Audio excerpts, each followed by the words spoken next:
কোমর ব্যথা কেন হয় বা কোত্থেকে আসে? স্বভাবতই যে স্ট্রাকচারগুলো আমাদের শরীরে আছে বা আমাদের কোমরে আছে, ব্যথাও সেখান থেকেই হয়। দেখুন, এটা হচ্ছে একটি মাসেল। এই মাসেলটা যদি স্পাজমে চলে যায় তাহলেও আপনার কোমর ব্যথা হবে। বা ধরুন, এগুলো হচ্ছে বোন, মানে হাড়, শিরদাঁড়ার হাড়। দুটো হাড় মিলে একটা জয়েন্ট হচ্ছে। যেমন ধরুন, আপনি এখানে একটা জয়েন্ট আছে, এটাকে বলা হয় স্যাক্রোইলিয়াক জয়েন্ট। এটা থেকে ব্যথা হতে পারে। বা ধরুন, আমি একটু ফোকাস করে নিচ্ছি, প্রতিটা বোনের মধ্যে এটা একটা শিরদাঁড়ার বোন, এটা একটা শিরদাঁড়ার বোন, এটা একটা শিরদাঁড়ার বোন। এই বোনগুলোর মধ্যে এখানে একটা জয়েন্ট রয়েছে, এখানে একটা জয়েন্ট রয়েছে, এখানে একটা জয়েন্ট রয়েছে। এগুলো জয়েন্টকে বলা হয় ফ্যাসেট জয়েন্ট। এই জয়েন্টগুলোর থেকেও ব্যথা আসতে পারে। এছাড়া দেখুন, প্রতিটা শিরদাঁড়ার হাড়ের মধ্যে একটা একটা ডিস্ক আছে। এটা একটা ডিস্ক, এটা একটা ডিস্ক, এটা একটা ডিস্ক। এই যে ডিস্কগুলো রয়েছে, এই ডিস্কগুলো যদি নষ্ট হয়ে যায় তাহলেও আপনার কোমর ব্যথা হতে পারে। এছাড়াও আরও এখানে স্ট্রাকচার আছে, যেমন মনে করুন এগুলো হচ্ছে নার্ভ। এই নার্ভগুলোর থেকেও ব্যথা আসতে পারে।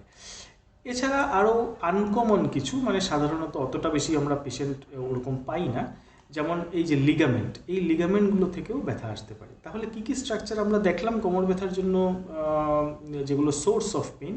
একটা হচ্ছে মাসল, কিছু হচ্ছে বোন, কিছু হচ্ছে Joints like SI joint or facet joint, এবং আরও অন্য স্ট্রাকচার হচ্ছে, যেমন মনে করুন আপনি ডিস্ক এবং নার্ভস। সুতরাং এগুলো থেকেই ব্যথাটা আসতে পারে।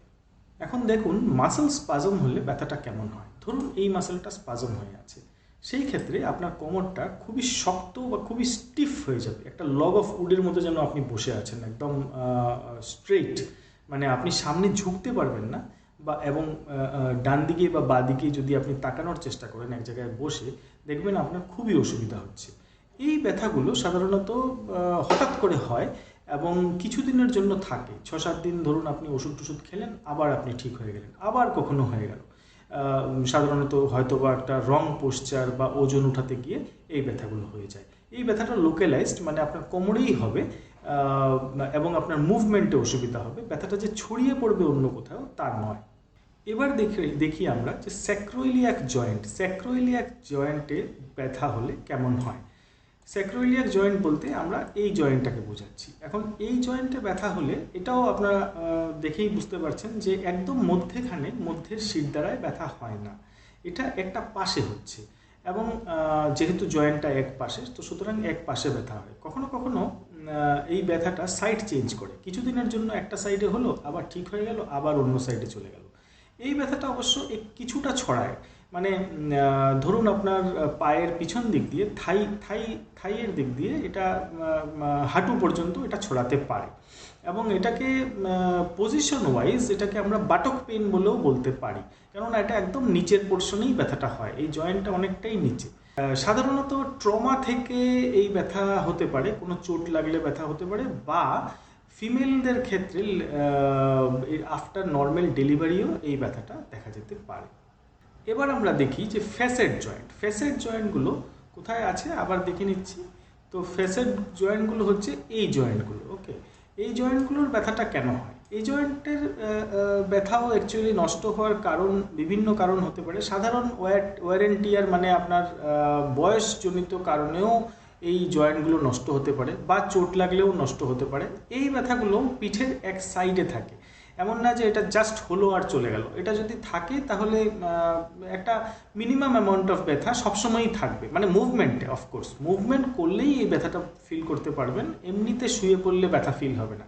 এবং সাধারণত বিছানায় রাত্রেবেলা শুয়ে যখন পাশ ফেরার চেষ্টা করবেন, তখন এই ব্যথাটা বেশি ফিল করা যায়। এবং এই ব্যথা যদি দুদিকে হয়, তা মানে অনেক সময় ফেসের জয়েন্ট দুদিকেরও ইনভলভ হতে পারে, সেই ক্ষেত্রে মানে পুরো পিঠটা জুড়েই ব্যথা হবে। আর না হলে সাধারণত এক সাইডেই এই ব্যথাটা হয়। ঠিক আছে, এবার আসছি ডিস্কে, যেটা সব থেকে বেশি ইম্পর্টেন্ট বলতে পারেন, বা যেটাকে কমন সোর্স অফ পেইন ধরা হয়। এই যেমন একটা হাড় আছে, তার মধ্যে এই যে একটা ডিস্ক আছে, এটাও একটা ডিস্ক। এখন ডিস্কে কি হতে পারে? ডিস্কে দুই ধরনের প্রবলেম হয়। আইদার ডিস্কটা নষ্ট হয়ে গেছে, মানে কোয়ালিটেটিভ চেঞ্জ, মানে কোয়ালিটি খারাপ হয়ে গেছে, হ্যাঁ, বয়সের সাথে কোয়ালিটি খারাপ হয়ে যায়, সেরকমভাবে কোয়ালিটি খারাপ হয়ে গেছে।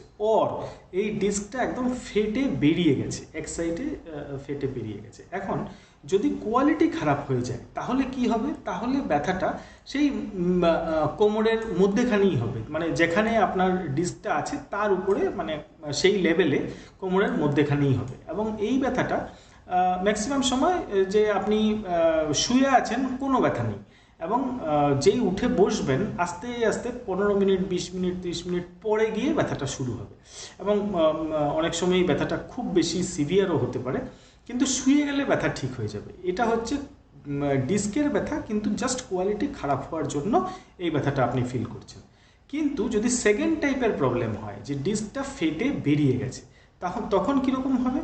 তখন ইউজুয়ালি যখন ডিস্কটা ফেটে বেরিয়ে যায় তখন এই পাশের যে নার্ভগুলো আছে এই নার্ভগুলোকে চাপা দেয়।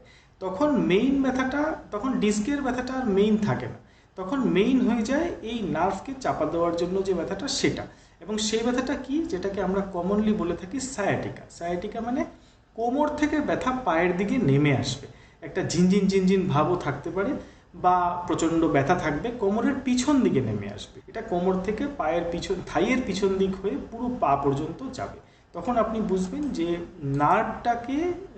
নার্ভটা এফেক্টেড। নার্ভের পেন হলেই একমাত্র কোমর থেকে পায়ের দিকে যায়।